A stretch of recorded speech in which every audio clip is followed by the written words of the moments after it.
Hello, everyone. Today we're looking at leaders of the civil rights movement. We'll be focusing particularly on the years around 1960 up to 1965. Our objective today is to investigate two key figures of the civil rights movement, and we can see them in the images down below. And your starter today is to write down anything you might know about either of these two men. Now, if you've never seen these men before, you have no idea who they are, that's okay. Write a description of each image, and then we'll take up together momentarily who they were. We'll go ahead and write down our title, our learning objective, and our starter. You can pause the video now. Once you're ready to go ahead and take up the starter, you can resume playing.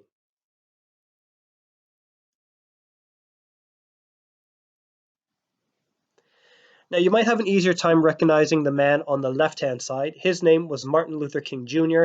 He was a civil rights leader of the 1950s and 1960s. He worked hard to improve the lives of Black Americans, but he never resorted to violence through protests. He always ensured that protests took place in a peaceful manner. And that was sort of the central message behind any protest organized by Martin Luther King. They would be committed to the policy of non-violence. Martin Luther King said, if we resort to violence, we're no better than the people who were oppressing or being violent towards us. Now, Malcolm X is on the right-hand side. We might not recognize him because he's not quite as famous as Martin Luther King. He was a civil rights leader in the 1950s and 60s. He did work hard to improve the lives of Black Americans, but he believed that violence was acceptable. So Malcolm X wasn't very pleased with how slow how slow progress was with blacks achieving equal rights. And he believed that if blacks were to rise up violently against whites, they would have more progress in a much faster way. So although they were both civil rights leaders, they both worked hard to improve the lives of blacks in the USA. We can see a major difference between the two is Martin Luther King was nonviolent and Malcolm X condoned violence.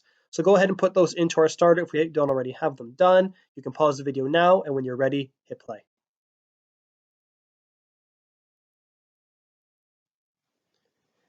Now, a little bit about Martin Luther King Jr.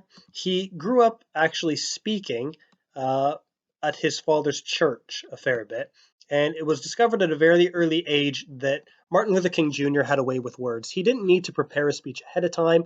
He could use his very devoted religious beliefs to deliver a incredibly moving and powerful speech to people. Now, throughout his childhood, he moved around a fair bit. He experienced racism as a student in places like Philadelphia, New Jersey, and Boston. He later became a minister at the Dexter Avenue Baptist Church in Montgomery, Alabama. And yes, that's the same Montgomery, Alabama where the bus boycotts took place. He was only there for about a year before the bus boycott began, and he was actually chosen by the MIA to be the leader of the bus boycott because he was new. He didn't have any strong connections to any kind of local agency. They thought this was a very good way to get someone who's totally unbiased in charge of the bus boycott. He was very energetic and enthusiastic during the bus boycott, and he was able to inspire those people who worked alongside of him. He had this idea from the very start of non-violent tactics, and he was actually inspired by Gandhi in India. And he decided that any kind of protest we cannot have violence in. And there were numerous other civil rights leaders who were very keen to copy and adopt this model of civil rights protest. King and many other members of the SCLC, they felt that the boycotts and other forms of nonviolent protest should be adopted in the struggle for equality. They believed that acting violently would make blacks no better than those who were oppressing them, and nonviolent approach should be adopted by everyone.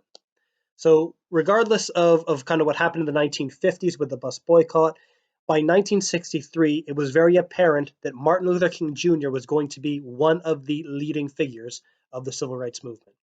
So take a few moments, have a look at the highlighted bits. Those are important for us to have. Write them in your note, and when you're ready, you can hit resume.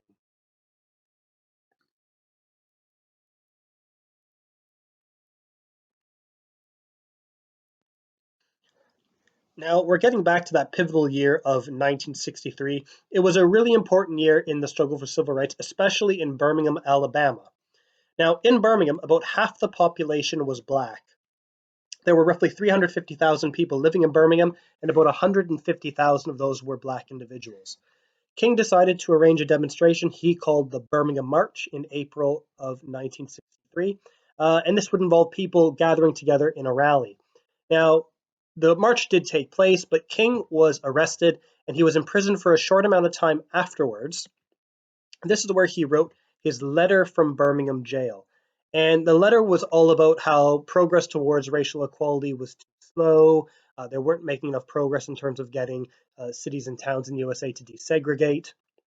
A lot of stuff that actually Malcolm X would agree with, that equality was not being achieved quickly enough. Now, in May, just 1 month after, King wanted to see how the police would react towards children if they were involved in any kind of protest, because previously in the Birmingham March and other black protests, the police were quite brutal. They would release police dogs to attack individuals, use tear gas, and King wanted to see what will they do if we have children and students protesting. Now, this paid off big time for King. TV and news networks, they broadcast images of police dogs being set on peaceful protesters, and over 1,300 children being arrested. Now, this was all the publicity that King actually needed. Now the whole world was aware of the civil rights issue in America. There was no denying it because it was being broadcast on television. And this meant that President John F. Kennedy now was in a position that he needed to take action and he needed to help. Uh, and he was going to get involved by issuing what was called the Civil Rights and the Voting Rights Acts, which was civil rights legislation that stated blacks and whites would be equal under the law. So do go ahead, have a look at the highlighted pieces of information. Let's get those written into our notes. And as always, when you're finished and ready, you can resume playing the video. Now, getting to one of MLK's biggest accomplishments, we're going to look at something called the March on Washington. Now, we know that John F. Kennedy, he was already helping to get civil rights legislation in place. King wanted to keep momentum going. He said, we've got a good thing right now. We've got the president behind us. Let's keep this going. So he arranged a march on Washington. Now we can actually see in the background, might be very difficult to see, but if I just highlight, you can see a faint outline of the Washington Monument there. And in behind Martin Luther King, kind of going in this direction, there would be a statue of Abraham Lincoln, who very famously was an American president who helped end slavery in the USA by winning the Civil War. So Martin Luther King chose Washington as a very symbolic place to have his march, simply because this was essentially a very famous site of American freedom and independence. Over 250,000 demonstrators took part, and this was twice as many as what was expected. Organizers of the march figured we'll get about maybe 120, 125,000 people to turn up, and they got over double that. We can see in the image on the right-hand side just how many people there are. And there's people lined up as far as the eye can see on both sides of that little lake, as well as directly in front of King. Now, MLK was the final speaker, and this is where he delivered his very famous I Have a Dream speech. And I encourage you to go onto YouTube, and you can just have a look at a small section of the speech. It was something that Martin Luther King did prepare ahead of time, but he sort of winged it as he went. He had a bit of the speech written down, but it wasn't something that he was fully prepared to deliver. And he used those skills as a public speaker to really drive home the central point that he was optimistic about the future. In a speech where he talked about having a dream, he dreamed of an America where it didn't matter what color your skin was, you would have equal rights under the law. Now, in his speech, he used those skills to include many biblical references. Now, he did this for a couple of reasons. He knew that there were many people in the United States who were very religious, but disagreed with the message that Martin Luther King was trying to share. So he figured if I talk about the Bible, if I include some biblical passages or references, I'll be able to appeal to more sections of society. It didn't matter if you were black or white. There were many people from all races at the March on Washington who were listening to this speech, as well as being broadcast on television. The March on Washington, it was hailed as a massive success. It was televised across the USA, and it did a lot for the civil rights movement. It brought together different sections of US society, and it got a lot of white people actually thinking that perhaps there was some change that needed to be made. And it also put a bit more of pressure on John F. Kennedy to get moving with the civil rights legislation. Now, after the march, King and other leaders actually met Kennedy to discuss the new legislation. Kennedy was keen to let them know that he was fully on board and he was going to do everything he could to pass a law for civil rights. Now, that didn't mean that it would happen easily. We have to remember that in the United States, the president didn't have the ability to pass any law that they wanted. They needed to talk with Congress.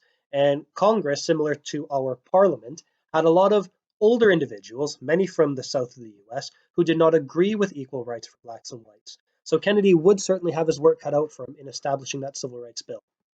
So just as we've done in the past, have a look at the highlighted text, write down what's important, and when you're finished, you can go ahead and resume playing the video.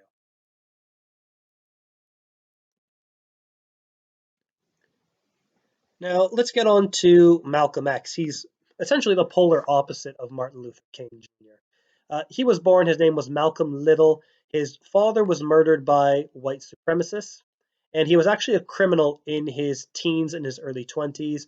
He was involved in selling drugs, prostitution. He certainly didn't have the greatest upbringing, but he really turned his life around when he visited Mecca. He went on a pilgrimage and he converted to the Nation of Islam. Now, that's a group of Black American Muslims. So, after joining the Nation of Islam, he changed his surname to X. And this is something that many members of the Nation of Islam did, is they got rid of their surnames and they adopted the surname of X. And that's for the reason that the surname Little was actually a slave name. So when slaves were brought over from Africa in the 16 and 1700s, they were given new English or anglicized white names. And Little was one of the surnames given to slaves. So Malcolm X decided he was going to get rid of that. He also coined the term by any means necessary. And this is a very famous quote of the civil rights movement. It's referring to do whatever you need to do to get the job done. And in the case of Malcolm X, it means using violence if you have to be violent to achieve equal rights. So do go ahead, let's put our title of Malcolm X, and let's also get the highlighted points. When you're finished, you can resume playing the video.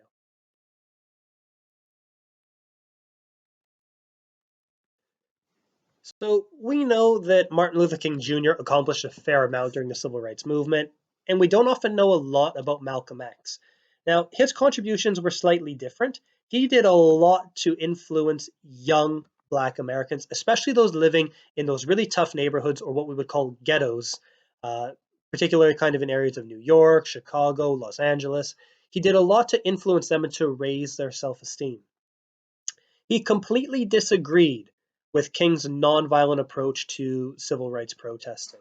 He said that progress was too slow. The only way to achieve equality quickly was through direct force. He felt that violence could be justified not only for self-defense, but also a means of securing a separate Black nation.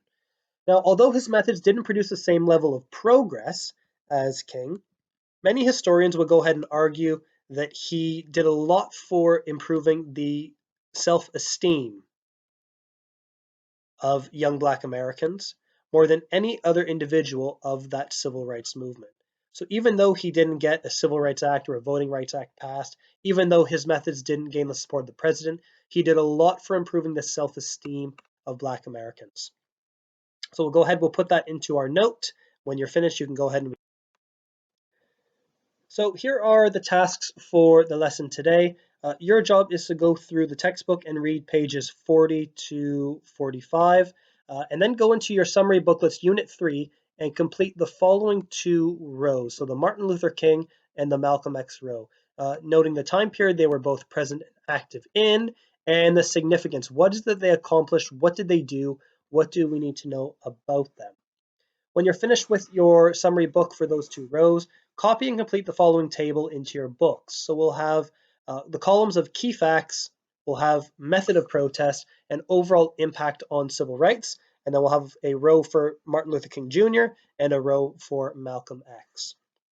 So we'll leave this slide up for about the next 10 to 15 minutes for you to work on your reading, the summary booklet table, and copying the table into your books. When you are finished and ready, you can go ahead and resume playing the video and we'll take up question number 3. We'll take up the table together.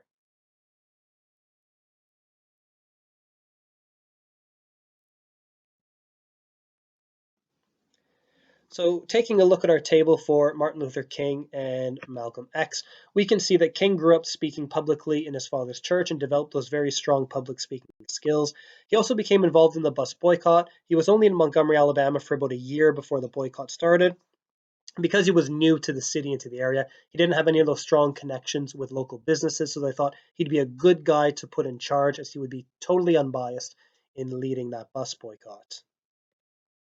His method of protest was nonviolent. He led marches and sit-ins. Just a reminder, a sit-in is where a black person will go into a all-whites diner, sit down at a table, not talk to anyone, and protest in silence. Now, the protest would often end with either the individual being dragged or hauled out by people who were in the diner, or the police coming and arresting them.